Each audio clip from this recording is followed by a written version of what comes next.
പിന്നണി ഗായികയും അവതാരകയും അഭിനേത്രിയുമായ റിമി ടോമിയുടെ നേതൃത്വത്തിൽ നടന്ന പാട്ടുത്സവം എന്ന മെഗാ ഷോ കാലിഫോർണിയയിലെ സാൻ ഹോസയിൽ വമ്പൻ വിജയം. കാലിഫോർണിയയിൽ സാൻ ഹോസെ ഉൾപ്പെടുന്ന ബേ ഏരിയയിലെ ക്നാനായ കമ്മ്യൂണിറ്റിയായിരുന്നു ഈ മെഗാ ഷോ സംഘടിപ്പിച്ചത്. ബേ ഏരിയ ക്നാനായ കൂട്ടായ്മയ്ക്ക് വേണ്ടി Knanaya Catholic Congress of northern California, saint Mary's Knanaya Catholic church എന്നിവർ സംയുക്തമായിട്ടാണ് ഈ മെഗാ ഷോ ഇവിടെ സംഘടിപ്പിച്ചത്.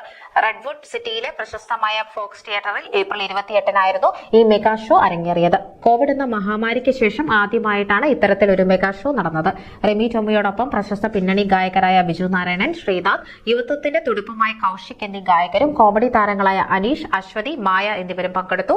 പാട്ടിനോടൊപ്പം ചടുല നൃത്ത ചുവടുകളുമായി റിമി ടോമി സ്റ്റേജിൽ വന്നപ്പോൾ ജനസാഗരം ഇളകി മറിഞ്ഞു.